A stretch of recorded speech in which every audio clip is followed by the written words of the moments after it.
नमस्कार, राज की बात में आपका स्वागत है। जब से उमर अब्दुल्ला ने सीएम पद की शपथ ली है, तब से कश्मीर की घाटी के क्षेत्रों में जिहादियों का मनोबल थोड़ा ज्यादा बढ़ता दिखाई पड़ रहा है। क्यों? क्योंकि उमर अब्दुल्ला ने कश्मीर के लोगों को बताया, अब तो हम सीधे पूर्ण राज्य का दर्जा लेने वाले हैं। उसके बाद पुलिस डिपार्टमेंट हमारे अधिकार में होगा, एडमिनिस्ट्रेशन हमारे अधिकार में होगा और फिर किसी के ऊपर कोई कार्रवाई नहीं होगी। जैसे अब्दुल्ला, जैसे महबूबा, जैसे इनके बाप दादाओं के सरकारों के समय में हुआ करता था। यानी शेख अब्दुल्ला हो, फारूक अब्दुल्ला हो या उमर अब्दुल्ला हो, मुफ्ती मोहम्मद सईद हो या महबूबा मुफ्ती हो, इन सारे लोगों की सरकारों के समय में यही तो होता रहा। अधिकारियों के ऊपर अंकुश लगाया गया, तुम कार्रवाई नहीं करोगे।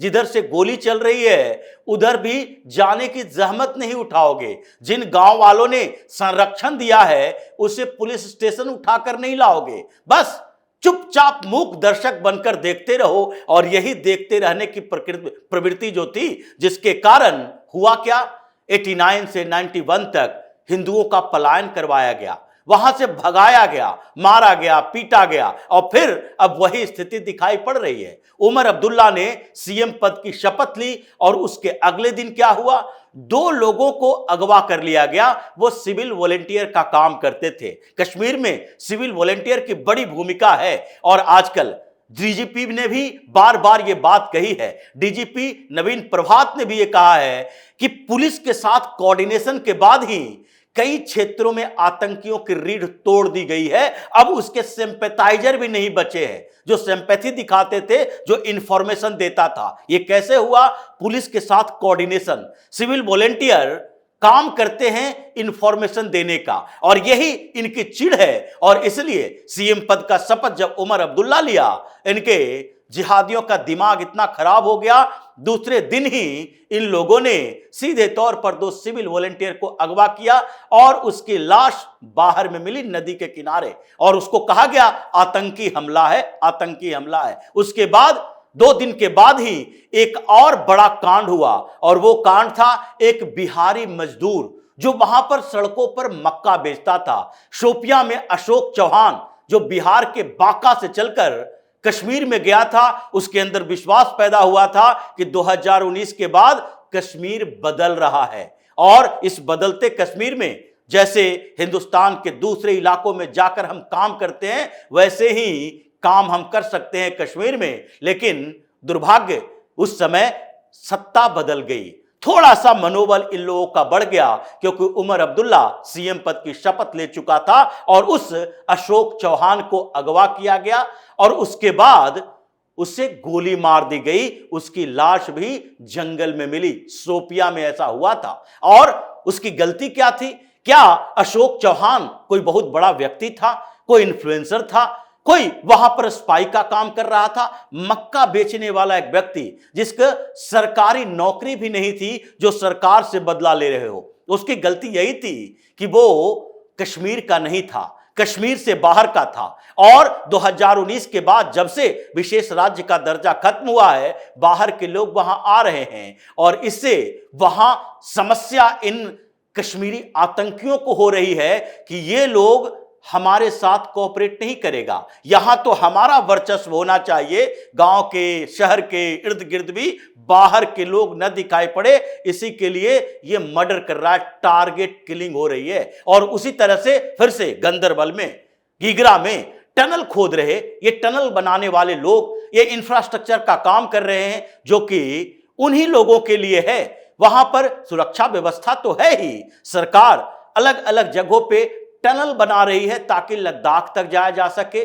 चीन के सैनिकों का मुकाबला करने के लिए संसाधन की कमी ना हो और साथ ही सरकार उन जगहों की दूरियां कम कर रही है जो उसके गांव में पैदल जाने के लिए अब जरूरत नहीं पड़ेगी, गाड़ियां जा सकती है। लेकिन फिर भी क्या किया गया?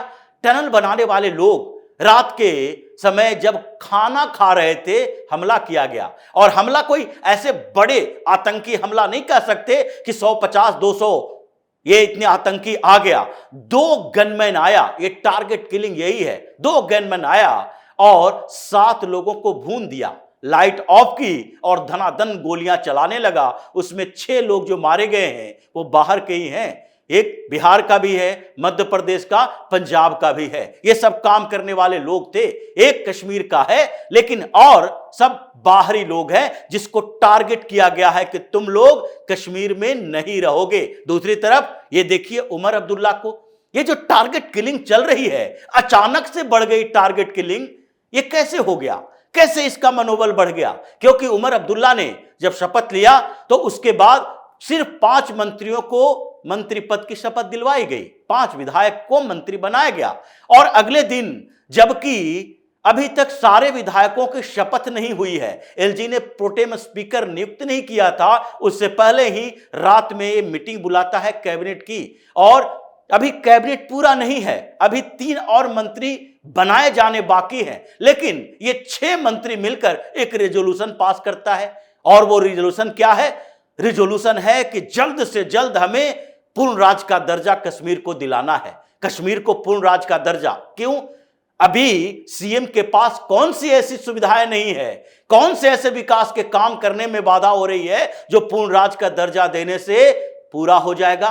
कोई स्थिति ऐसी नहीं है कि पूर्ण राज्य का दर्जा मिलते ही वो काम जो रुका पड़ा है वो सीधे होना शुरू हो जाएगा।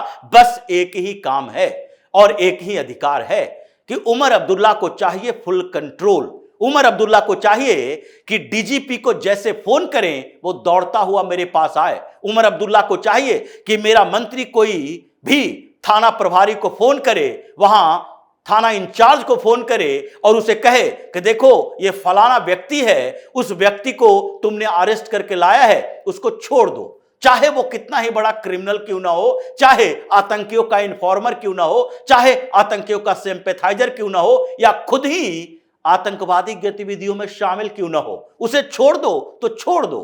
यह अधिकार चाहिए, पुलिस डिपार्टमेंट उसके पास चाहिए, ताकि फिर नवीन प्रभात जैसे लोग डीजीपी ना बन सके।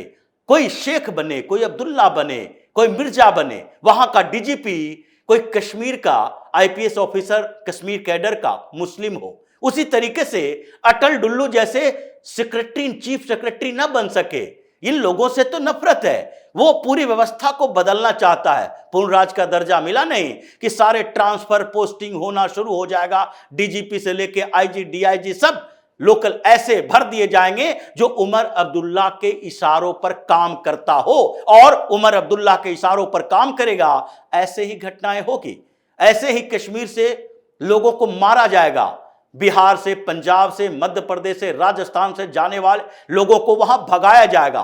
केंद्र सरकार ने जो पिछले 4-5 सालों से वहां पर बिजनेस इन्वेस्टर मीट बनाए, वहां पर प्रपोजल हुआ, लाखों करोड़ रुपए के इन्वेस्टमेंट होने वाले हैं, वहां होटल बन रहे हैं, ये सारे प्रोजेक्ट रुक जाए, केवल कश्मीर के लोगों का अधिकार हो, बाहरी लोग यहां पर बिजनेस ही ना कर सकें। डेवलपमेंट इन लोगों को नहीं चाहिए, इन लोगों को तो कंट्रोल चाहिए, किसी तरीके से कंट्रोल रहे, लोग बेवकूफ बनते रहे, हमारा कंट्रोल रहे। उमर अब्दुल्ला यही चाह रहा है, और इसलिए जैसे ही कैबिनेट की से मंजूरी मिली, अभी विधानसभा से पारित करवाने की जरूरत नहीं, रिजोल्यूशन पास करेगा। ये रिजोल्यूशन पास करेगा कि हमें जल्द से जल्द पूर्ण राज्य का दर्जा दिया जाए। लेकिन उमर अब्दुल्ला की ये चालाकी दिल्ली में बैठे लोग भी समझ रहे हैं, अमित शाह और मोदी भी समझ रहे हैं कि कैसे ये अभी सरेंडर करने के मोड में है। ये धीरे धीरे ऐसी सॉफ्ट स्पोकन व्यक्ति है जो कहेगा नहीं नहीं मोदी बहुत अच्छे व्यक्ति हैं, अमित शाह बहुत अच्छे व्यक्ति हैं, मोदी शाह ने तो पूर्ण राज्य का दर्जा देने का वादा किया था, एलजी से हम डायरेक्ट फाइट नहीं करना चाहते हैं। क्यों? क्योंकि अभी उसकी मजबूरी है। ये वही लोग हैं जो समय के अनुसार किसी को भी अपने ऊपर बिठा लेंगे, और जैसे ही इनके अनुकूल समय आए ये सर पर से उसे पटक देंगे नीचे। जैसे ही पूर्ण राज्य का दर्जा मिले, कंट्रोल इसके हाथों में आए, फिर उसके बाद ये गवर्नर की बात सुनने वाले, ये किसी की बात सुनने वाले नहीं है। वही विक्टिम कार्ड खेलेगा, कश्मीर को अंतरराष्ट्रीय मुद्दा बनाए रहेगा। अभी तक इसने यही तो किया, इनके बाप दादाओं ने यही तो किया, जितने भी मुख्यमंत्री रहे इस समय तक वो सारे लोगों ने यही तो किया कि कश्मीर को अलग थलग बना के रखा। दिल्ली को बार्गेन करता रहा, यहां से पैसे चाहिए, करोड़ों अरबों रुपए ले गया, वहां पर खर्च कुछ नहीं करना है, सब डकार जाना है, और अंतर्राष्ट्रीय दबाव बनाने की कोशिश करता रहा। पाकिस्तान की कभी बात कर लेगा, कभी आतंक की बात कर लेगा, कभी यूएन की बात कर लेगा, कि दिल्ली में बैठे हुए ये जो लोग हैं, दिल्ली के ऑफिसर और नेता, जो उस समय कांग्रेस की सरकारें होती थी, उसको दबाव में रखा जा सके कि कश्मीर में, अगर कश्मीर भारत का हिस्सा है तो ये हमारे कारण है, हम लोग एहसान कर रहे हैं कश्मीर भारत को हिस्सा बना के। यही परसेप्शन तो बनाया गया। किस लोग कहने के लिए तैयार हो गए कि देखो, शेख अब्दुल्ला नहीं होते तो कश्मीर भारत का हिस्सा नहीं होता, उन्होंने ये संघर्ष किया। तो शेख अब्दुल्ला इतना संघर्ष करने वाला था, तो जब उस समय प्रधानमंत्री कहा जाता था, प्रधानमंत्री जब जम्मू कश्मीर का बना था, तो ये हज करने के बहाने में तुर्की में चीन के साथ बैठक क्यों कर रहा था, पाकिस्तान के साथ बैठक क्यों कर रहा था, क्यों वहां से वापस आने पर जवाहरलाल नेहरू को खुद शेख अब्दुल्ला को अरेस्ट करना पड़ा, उसे कश्मीर से बाहर रखना पड़ा? क्योंकि यह कॉन्स्पिरेसी चल रही थी कि पहले लोकतंत्र बहाल करो, क्योंकि यहां का राजा तो हिंदू है, अगर लोकतंत्र बहाल करोगे तो फिर हमारे पास आएगी सत्ता, हम वहां के राजा होंगे। और ये राजा बना शेख अब्दुल्ला, उमर अब्दुल्ला, फारूक अब्दुल्ला, और उसके बाद उसी का शेख अब्दुल्ला का दामाद गुलाम मोहम्मद शाह, यही सारे लोग तो वहां के सीएम पीएम बने रहे। उसके बाद थोड़ी सी व्यवस्थाएं बदली, तो ये अब्दुल्ला के बाद महबूबा का परिवार, मुफ्ती मोहम्मद सईद और महबूबा मुफ्ती मुख्यमंत्री बनी। यही दो परिवारों ने कब्जा करके रखा इर्द गिर्द में। कभी कभी कांग्रेस जीत कर आती, किसी और दूसरे को मुख्यमंत्री बनाती, वो भी इन्हीं के चेले चपाटे होते। ये बीच बीच की सरकारें हैं, नहीं तो 60 साल तक इन्हीं परिवारों का कब्जा रहा, और ये बार्गेन करता रहा, हम हैं तो कश्मीर है, हम नहीं रहेंगे, कश्मीर खत्म हो जाएगा, तुम्हारे हाथों से निकल जाएगा, आतंक फैल जाएगा। ये 2019 के बाद जो परसेप्शन बदला गया, उसी के कारण ये अब छटपटा रहा है, घुटने पर आया है। लेकिन ये पूर्ण राज के दर्जे की बात दिल्ली तक, श्रीनगर से पहुंचते पहुंचते टाँ फिस होने वाली है। इसकी चालाकी पकड़ी गई है, लोग समझ रहे हैं। अमित शाह, मोदी के सलाहकारों ने भी ये बात कही है कि देखिए, जैसे ही कश्मीर को पूर्ण राज का दर्जा अभी मिलेगा, वहां स्थितियां विकट हो जाएगी।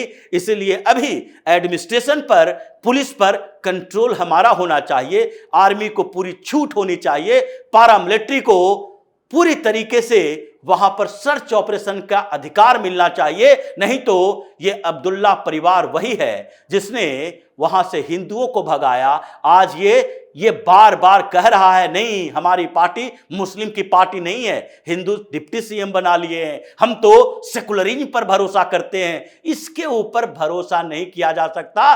कश्मीर के साथ इंसाफ करना है तो वहां पर इसकी औकात बताते रहना पड़ेगा, नहीं तो ये फिर से बेलगाम हो जाएगा और कश्मीर की समस्या फिर से गंभीर हो जाएगी। तो इसी तरह की खबरों के साथ फिर से हाजिर होंगे, तब तक के लिए बने रहिए हमारे साथ और देते रहिए हमें सहयोग, ताकि इसी तरह की खबर हम आपके लाते रहे। धन्यवाद।